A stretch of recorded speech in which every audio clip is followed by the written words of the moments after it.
Good morning.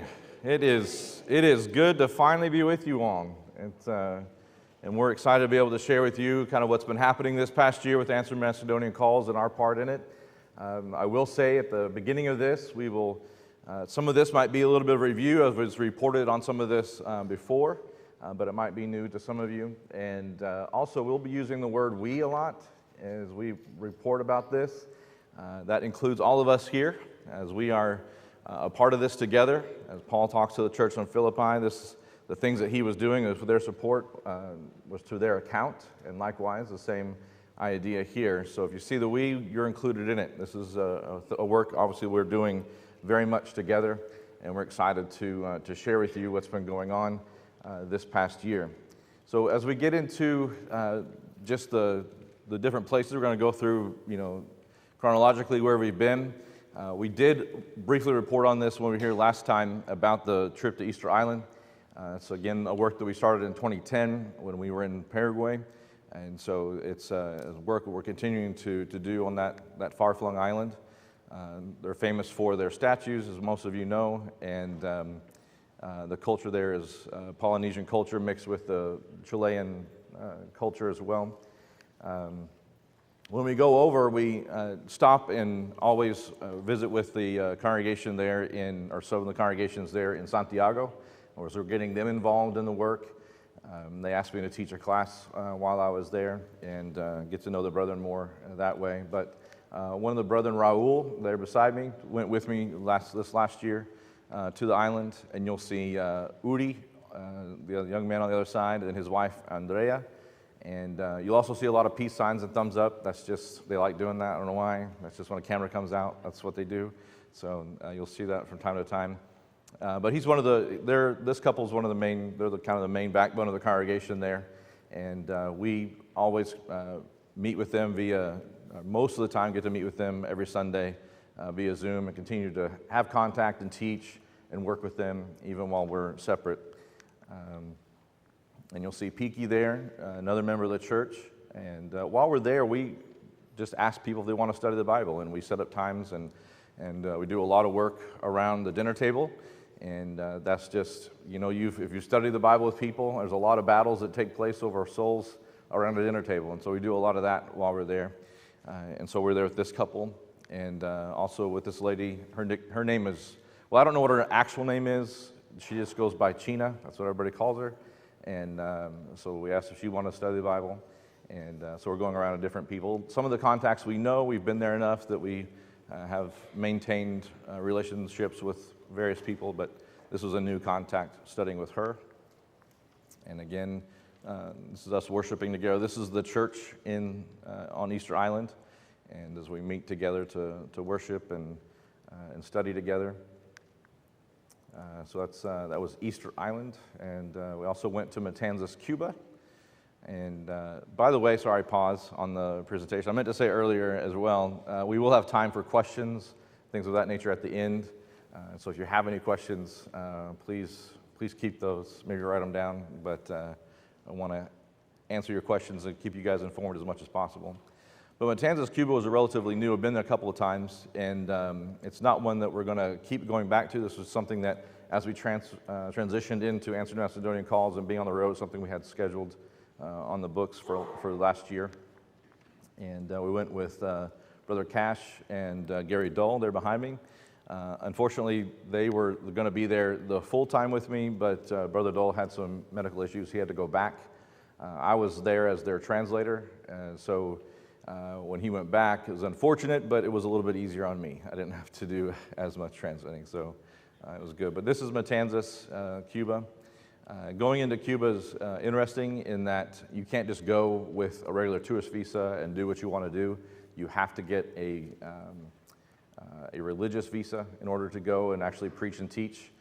If you try and preach and teach on a tourist visa and they find out, you will be asked to leave, and the church in that area could be in trouble by the government. So you have to be careful. As long as you play by the rules, everything's good and chill. And so that's kind of what the nature of it. But one of the things that Gary does when he goes is helps out on the farm they have. The church has a farm in order to help the members of the church and then to also be a blessing to other people and they provide food and things to that. It's hard over there, very, very difficult, and so they do this. This year, when we were there, they're harvesting tomatoes, and they make those into a puree, cook them down, and then that's something that can be added to a lot of different foods and things. So that was what was happening then. They also have a bus that was given to them by the government. So just backing up a little bit, the church in Matanzas, they operate under the constraints of the government, and as long as they're doing that, they have been fine. And they built good rapport with the government there, so much so the government sees what they're doing and actually gave them more land to farm next to where they were, and also gave them this bus. Now it wasn't as shiny as it is now. They've painted it and that kind of stuff. And while we were there, we brought down fuses because they couldn't get the fuses they need there. They were just using copper wire as a fuse, and that's not always great. So we're kind of helping with that. Brother Cash was wiring it up for them. But a lot of the guys that are there are preachers, mechanics, farmers. They wear a lot of hats in Chile or in Cuba.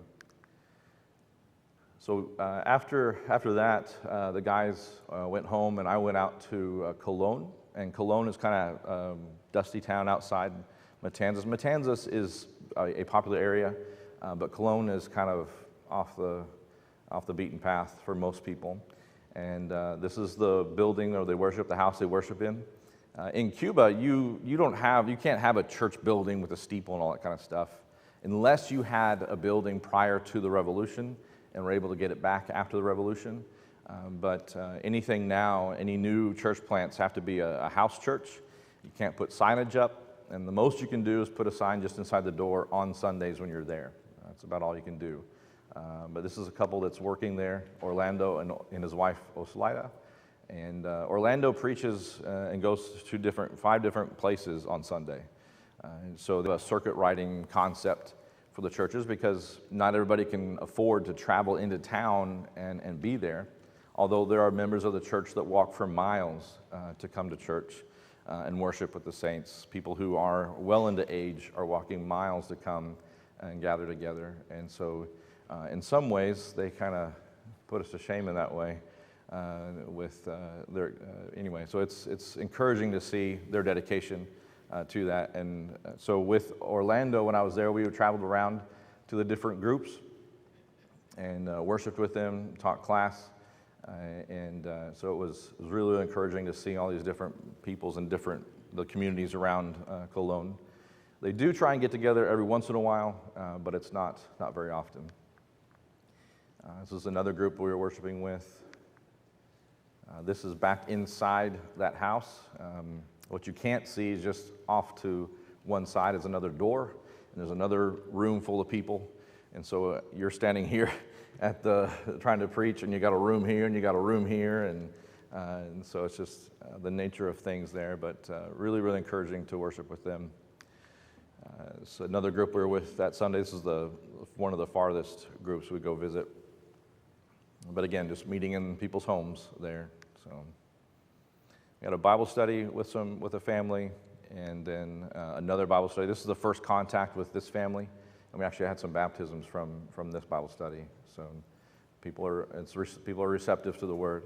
And what you'll notice also, there's not as many kind of, I would say, young adult age people. A lot of those people are leaving the island trying to come here. So you have children, and you have many that are older that are not going to make that trip. And so that's just how the church is kind of shaken out right now. Here are the baptisms, or a couple of the baptisms. That's their baptistry. There's that round kind of tank, and that's about knee deep.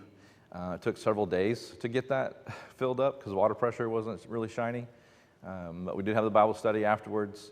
And then prior to that, we had another baptism, and the tank wasn't full, so we had to go out to the reservoir and walk pretty far out. So it was it's about up to my ankles in mud getting out there, but we did it. So that's what's important. People are receptive to the Word, and people are wanting to know more about it. And it's encouraging, again, to see their dedication despite the odds, despite everything, the challenges they have there in Cuba. Asuncion, we've had a long connection with Asuncion. We've been there, we lived there from 09 to 14. And so we went back again this past year. And there's been a lot happening there. The first thing that happened when we got there is they had organized a big, all the congregations came together. There's 3 congregations of the Lord's Church in Asuncion. And they all came together on one of the members' farms and had a long day of worship and Bible study. And what's really neat is the guys that were there that were, high school when we were there are now married, have their own families and stuff, and they're teaching and leading in worship and doing more. So it's really neat to see that progression. So obviously we're preaching and teaching, visiting members, encouraging them, and trying to, call back those that might be kind of on the fringe and just getting people oriented again. You have a church, the third congregation is a church plant. It's a recent church plant. There's a couple that's there from Ecuador that are working in this area, another part of Asuncion.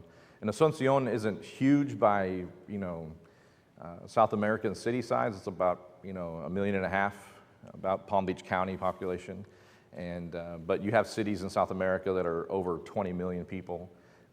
So it's small, and when you compare it to the other places, but more than enough room in the areas to keep establishing congregations, which is what the Sacramento Street congregation wants to do. They want, instead of everybody being in one place and being huge, once they get to where they're kind of full, they want to start another church plant. So this is the second one that they've been involved in down there. So it's been encouraging to work with them. This is the group there and the preacher and his wife there at the front. So that was kind of review, but after we get back from Asuncion, we got all geared up and traveled out to Salmon, Idaho, which is a little bit far from here. This is not the straightest line, but we had a few stops we needed to make along the way. We did go through Albuquerque, but we took a right turn in Albuquerque, so we made sure we didn't get lost. And we got up there. This is Salmon, Idaho. It's in a valley, and there's about 3,100 people in the valley itself, or in the city itself, and about 5,000 in the valley. It's 3 hours from the nearest Walmart, just to give you an idea. It's pretty isolated. When we had the group come down, it was 3 hours up to Missoula to pick them up, and you're going over, mountain passes over 7,000 feet on either side to get to those places. The people there, when they go shopping, they buy groceries for the month, and they'll go make a trip over the passes to do that. But not an ugly place to be. We got there in April, like I said, and we still got some snow while we were there, and there was still snow on the mountains when we left in June. So a little bit different from Cuba as far as weather is concerned. This is the Bryan Avenue Church of Christ. It's been there a while. This particular building was built in the 90s with some help from members of the church in Texas. And the preacher that was there has retired. And we got there. They still live there. But his wife, her cancer came back, and they had to go down to Boise. And we're basically in Boise the whole time that we were up there, so we didn't get to see them. But our work when we go to these places is different. Every place we go to is different. You can't really go into a place and say, we're going to do this, and you come in with all the answers. You kind of got to go in and see what is the need here. How do you work in this community? And so we were preaching and working with the church, obviously, and then also volunteering in the community, trying to get to know people. When you come into a small community, it's hard to kind of break in with, because you ain't from around these parts, is the kind of the feeling mostly. And especially when you have Florida license plates, it's even more difficult. So it presents some challenges. So we were volunteering and trying to get to meet new people, and we did have a few Bible studies with people we met, and just getting the word out as well. What we do also is get to know the members of the congregation, encourage them. I don't know if you've ever been in a situation where it's just kind of nice when somebody affirms that everything you're doing is great. You're doing good, just keep going. And so we spend a lot of time with the members, encouraging them. They have a congregational camp out that we went to, much like you guys are going to be having soon. And so we went with them on that, and just different and sundry things that they do. Jeff Miner there with the horse, he's kind of a local cowboy, and I got to go out with him a lot. He's also in the Cowboy Hall of Fame for his artwork and stuff, and anyway, kind of a Renaissance guy. So we got to get to know them and spend a lot of time with them, encouraging them as well. You might recognize some of these people, and I think Robert did a report on this, but I'll give you my version of it. And we had them come up, and this is something that we encourage congregations that are supporting the work to come and see what's happening, come and be an encouragement. If we're out somewhere and you guys have a free week, a free weekend, and you want to come and just work with the church or just visit, that is always super encouraging, because they don't get to see Christians outside the valley very often. Some of these places we go, they don't get to see Christians from other places, and so it's really, really encouraging.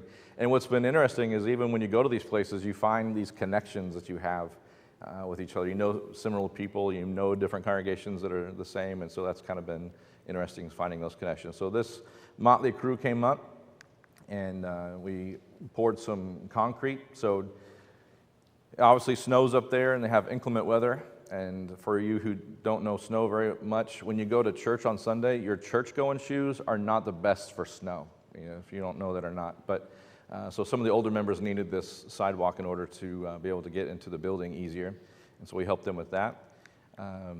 We also were involved in handing out 1,200 flyers in the community and just hanging them on doors and handing them out to people. And this is just to get the word out, just to let them know that the congregation is active. We're here. We want to be involved. We want to help you where we can. So we're handing out information about the church. And so that was very positive. After this, they said, you know what? These are things that we should have been doing. And that's kind of what you do when you go into a place.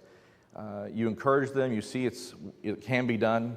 And afterwards, they're like, we should be doing more of this. And that was kind of the feel after the group left. It really encouraged them to really be more involved in doing something like this on a regular basis. But we also, the group, they wanted to spend time with the group, so we went to their homes and had meals with them, shared meals with them.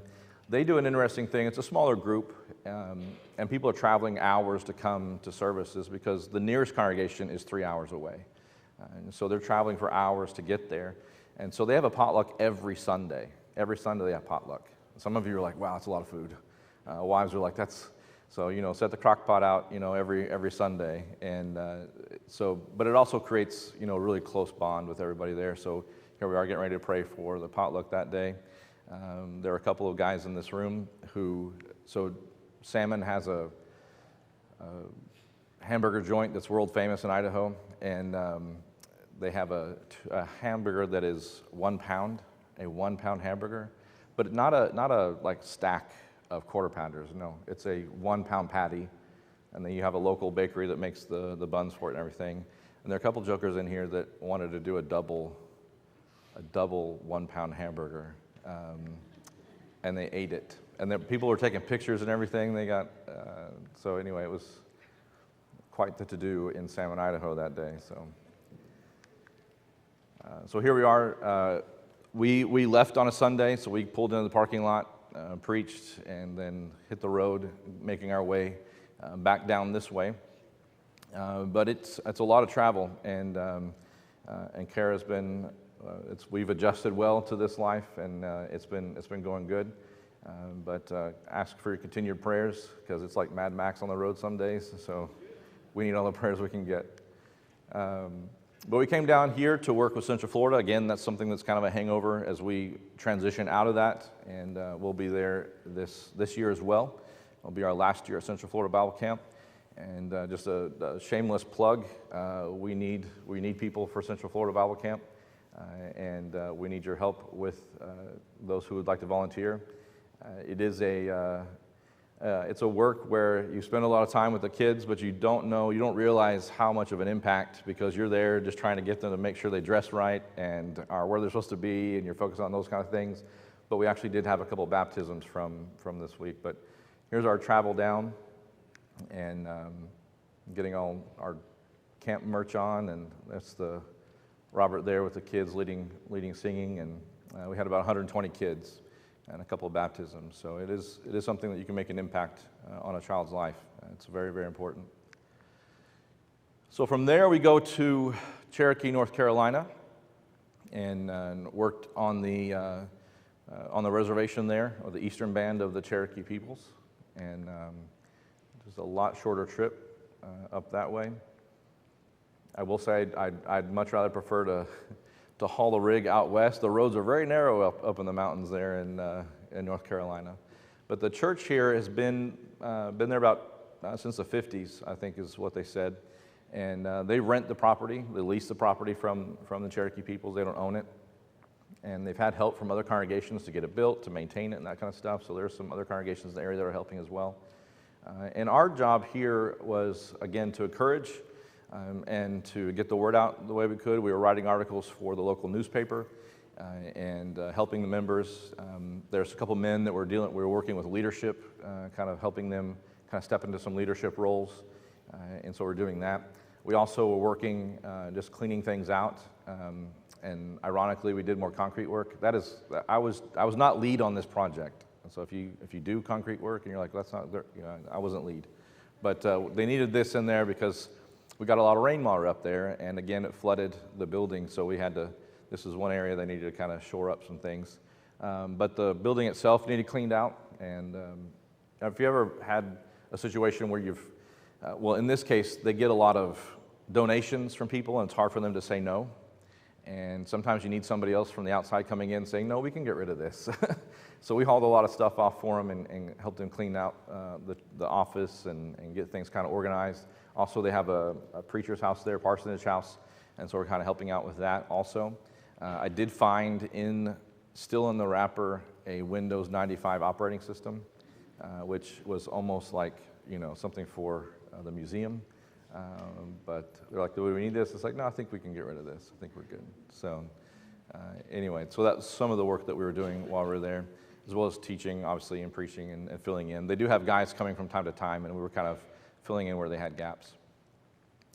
When you go into these places, especially with a place like this, you kind of got to dive into the culture and get to know those kind of things because you're operating inside that parameter. So their culture becomes the way they view everything.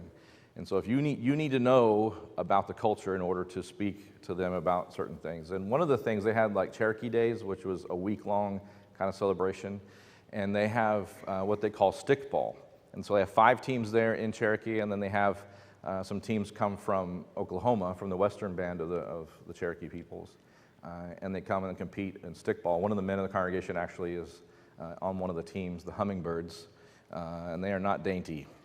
But stickball, how many of you have seen Dances with Wolves where they play stickball? That is a cleaned up version of stickball. Stickball is like lacrosse with MMA and that kind of stuff. It is intense. What you can't see is there's an ambulance there parked because guys were breaking things. They would come off the field, relocating fingers and that kind of stuff. So it gets pretty intense. But it was neat to see that. We also were encouraging a couple of youth were in the band and the marching band, and so we'd go to the football games when they had home games and cheer on the Swain County Devils, which was ironic given while we were there to cheer on the Devils, but we were there for the band. So anyway, it was good. You might have heard about what happened in North Carolina, unless you're living under a rock. You kind of know about the storms that went up there and all the rain. And we were hearing about it coming our way, and of course, being down here in Florida, having gone through several of them, we were like, pshaw, it's not going to be, it can't be that big a deal, right? Famous last words. So we were over there, and the rain was coming, and I was just kind of chilling outside the RV, and this golf cart pulls up, and kind of looks at me weird and said, I guess you didn't get the information. And I said, I guess not. What's going on? And he said, well, right now it's voluntary evacuation because where we were camping was on this like 40-acre island with creeks around it and with one bridge off and on. And they said in a couple hours it's going to be mandatory to leave. The tribal elders are going to ask you to leave, and they will come in with police force and make sure everybody's out of here. And I was like, oh, okay. So Colt, our dog, and I evacuated for one night to a hotel room. Kara was actually out of the country working at a conference, and she was supposed to fly in the next day to Asheville, and that didn't happen. So I said, well, maybe you can fly to Knoxville. But then we realized, oh, the roads are all closed down. That's not going to happen. I can't come get you. So she went to Nashville with her family, and the kids had a fall break, and were able to bring her in a week later. And when the roads cleared up, and they're able to get in there. But the Cherokee area some areas did flood. The downtown park flooded, but there was no real damage. This was a before and after kind of picture of the flood there for us, and we didn't see any damage there in the park either. So Cherokee became kind of a staging point for a lot of the getting help up into the mountains.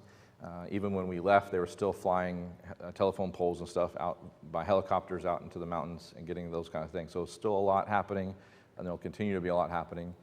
The church in Asheville became kind of a hub for the Churches of Christ Disaster Relief. We've been a hub for that in the past as well, and so there's a lot happening up in that area. And so obviously continuing to pray for those that are recovering from all of that. So that was kind of what affected us up there.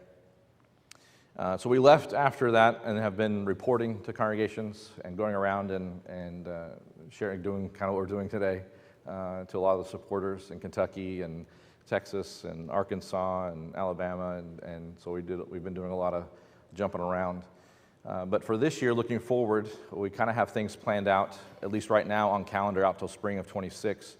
But for this year, we'll be leaving next Thursday morning to go to Asuncion for 8 weeks, or about 2 months. So we'll be there till mid-March. Basically, we're doing what we do in the States, but there, and so focusing on that area. When we go to Asuncion, we don't have to get any special permissions. We know their brand of Spanish pretty well, and it's easy for us to get in, jump in, and work. We will go from Asuncion, travel over to Easter Island also while we're there, so we'll continue that as well. So that'll be on the docket for next year. Then we'll go up to Glendive, Montana. Where's Glendive, Montana, you ask? Well, that is eastern Montana over by the Dakotas. The flatter part of Montana, not the one you see all the pictures about, but we'll be out there working with the congregation, about 15 members. We'll come back down to Central Florida Bible Camp, just hop on down here and be here for camp. And then we'll go over to Littleton, New Hampshire. There's a church plant in Littleton, New Hampshire that was started by one of the professors that was at the Bear Valley School of Preaching, who they had to leave that area because his wife was on oxygen, and being on oxygen at over 5,000 feet is a challenge.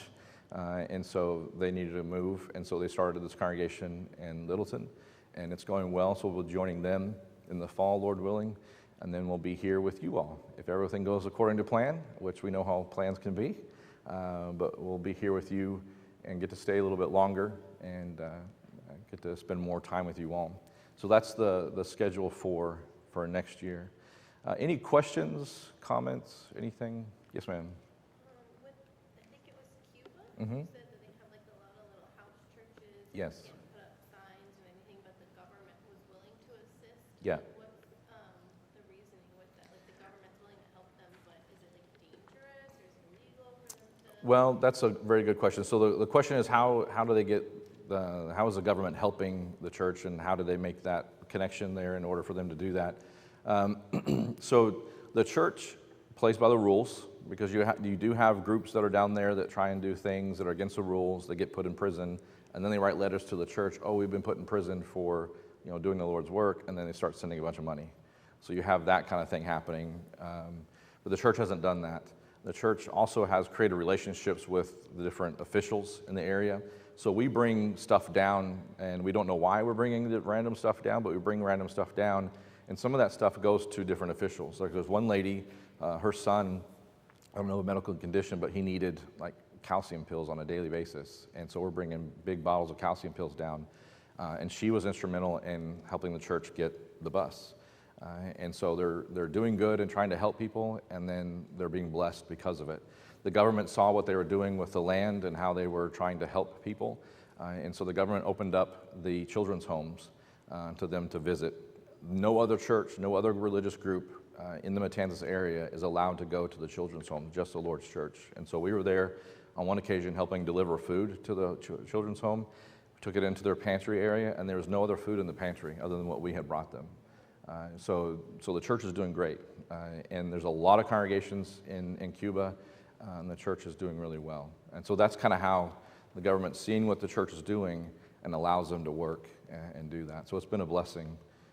So it's amazing when you start doing what the Lord asks you to do, doors start opening. And so that's been good. Very good question. Anything else? Mine is about the visa. Yes, ma'am. I always thought a visa was a visa, preaching visa, Yes, ma'am. teaching visa. Yes, ma'am.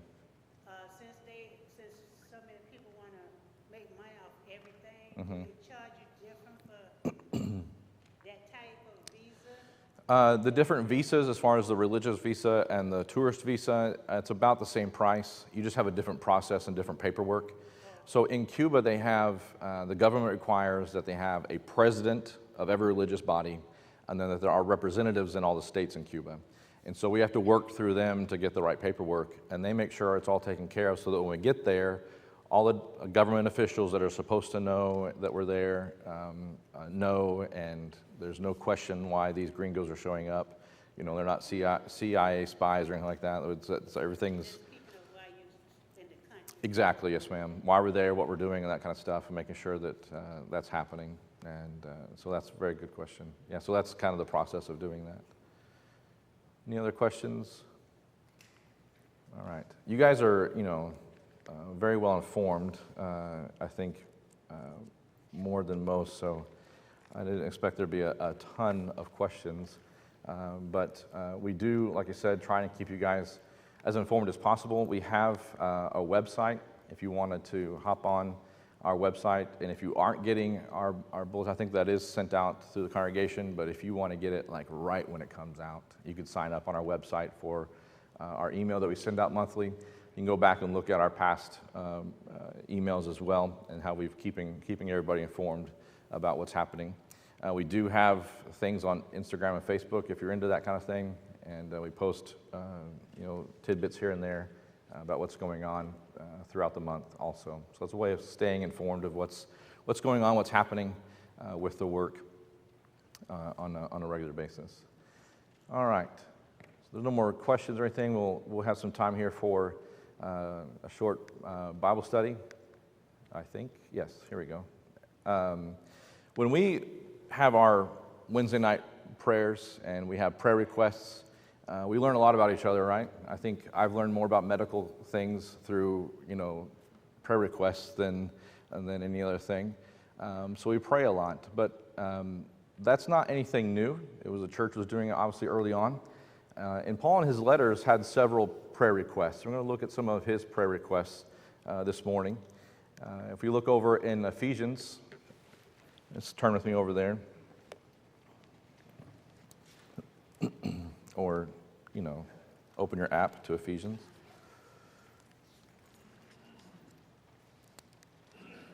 Paul had a special relationship with this congregation there in Ephesus. And we saw that in the book of Acts as he went to visit the elders and tearfully bidding goodbye as he left. But in his letter, he writes to them, he says, "With all prayer and petition, pray at all times in the Spirit, and with this in view, be on the alert with all perseverance and petition for all the saints."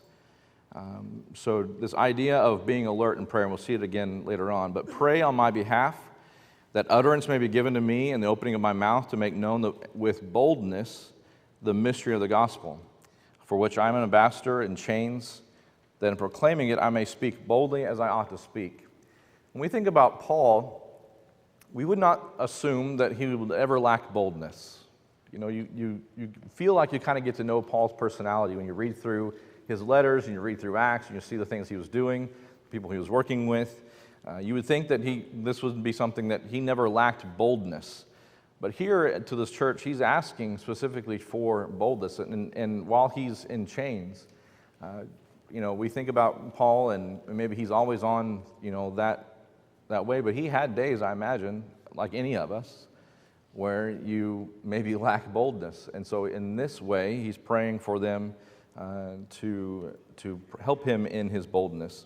And that's something that, you pray for somebody and you pray for this aspect of your life, but then you got to do it, right? So when you pray for a thing, you don't pray for it and then just sit down. You got to pray for it and work towards that thing. And so Paul, in his prayers and in his letters to the Ephesians, asked that they would help him to have boldness. What does it look like, do you think? We can see Paul and his examples, but what would it look like for us to have boldness? This is a Bible class. You all can talk. What does it look like for us to have boldness if we were to have the same kind of prayer? What's that? Approaching people. When I was first learning how to preach at preaching school, the director of the preaching school, some of us were a little timid initially, and we talked to him about that, and he said, they're not going to eat you. Which is to say, what are they going to do to you, right? What are they going to do to you when you're up there? So, sometimes, we have, as far as the situation's concerned, we don't have, oppressive governments. We don't have, at least in religiously, and we don't have those kind of challenges that other places have. We should be able to be pretty bold, but sometimes we're timid because when you open up that box to talk to somebody about Christ, all of a sudden my relationship's might change with them, and maybe we fear how that's going to change more than fear about where their soul is. And you start putting those things in perspective, we should be teaching. We should be talking to people about Christ. We have the best message ever and the best promises ever. We should be sharing that with people. And so boldness can be approaching people. Now, how we do that's important, right? How is it? What's the best way to approach somebody? With kindness. Kindness goes a long way. Even if they're not going to be kind, at least we're kind, right? So kindness. What are other ways that we approach people? Getting to know them. Yep. You see people. Are you people watchers, or is it just me? Y'all people watchers? Okay. It is fun. You see people, though, that look like they're just not having a great day. Have you seen those people? Or have you seen people like a mom in line with her kids, and she's struggling to keep them together? And you ever just say, hey, you're doing a great job. Just encourage and tell them that. And be that encouragement. So there's ways of doing it that are appropriate, but sometimes we need to have the same kind of prayer for boldness to be able to speak the way you ought to speak. He prayed also and asked for prayers from the Romans as well.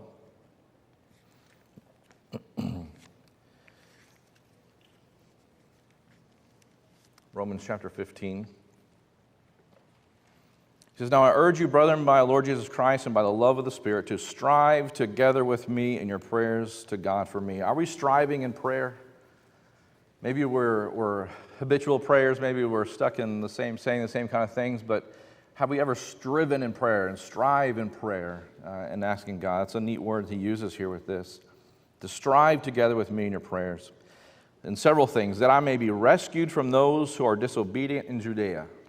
Were there some knuckleheads in Judea that were inhibiting the work of the church? Yes, there were. Are there still people like that who would go against what we're trying to do today? Yes, there are. That's always going to be the fact. When God tries to do good things, there's always going to be, Team Satan that's going to do something against us. And so that's just normal. And so he asked for the prayers in that kind of situation as well. That my service for the Jerusalem may prove acceptable to the saints.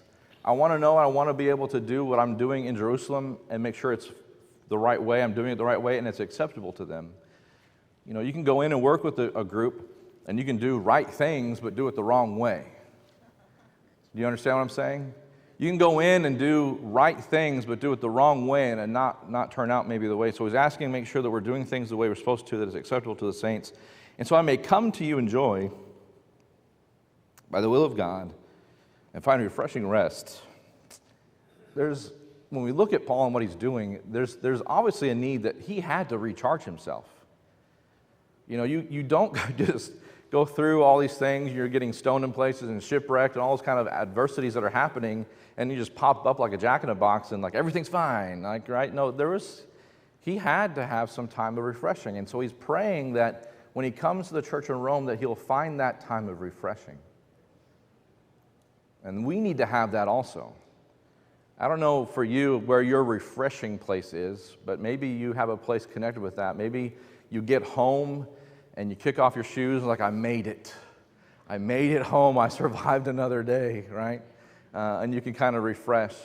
And for us coming here, this is refreshing. This is refreshing. We're spending a lot of time with you guys. Hopefully, Lord willing, we'll spend more time with you all. But we come here and we fill up our bucket. Because if your bucket's not full, you have nothing to give anybody else. And that's what my grandfather taught me early on. He said, keep your bucket full, Josh, because you're giving that to other people, and you got to keep yourself full. Where's your bucket level right now? Are you filling up? Are you refreshing so you have something to give? Are you drawing from an empty well? So it's important. Paul saying, I want to be refreshed. And he mentions in several places, we don't have time to get into it, but in 2 Timothy chapter 1:16, and in 1 Corinthians 16:18, he mentions other people who were specifically refreshing to him. Onesimus oft refreshed him, he says. Came to him in his bonds, oft refreshed him. And so we can have not only places we go to find refreshing, and hopefully you come here, we worship here with the saints, to be refreshed. To build ourselves up, to have the boldness to go out into the world. I don't know if you ever think about this, but you go into the world, you kick your door open, and say, tell Satan I'm coming, the Lord's coming with me. And you have that kind of boldness because you've been refreshed. You're operating from a place where you're filled up with God, and you have something to give. And so Paul says, I need that. I need that. And we get to have that here. We, as a body of believers, get to be refreshed. Here, there should be a place where we come in and say, I made it. I made it to another service. So Paul prayed for that, to be refreshed by their company. And lastly, as we close, to the Colossians, that God will open to us a door for the Word. We have similar prayers. Hopefully you're praying for these kind of doors to be opened up in your opportunities to talk with people and to make it plain, make it clear how you ought to speak. Hopefully these are your prayers also. These are your prayer requests. And we pray and we ask for the same kind of prayers. Pray for us to have the boldness we need to have. Pray that we'll have doors opened up and we enjoy our refreshing time with you all. So as we close, we thank you very much for your time together. We thank you very much for your prayers and your concern for us. Many of you mention, text us, call us throughout the year while we're out on the road, and those things are very important, and we appreciate that. Thank you very much for your time this morning.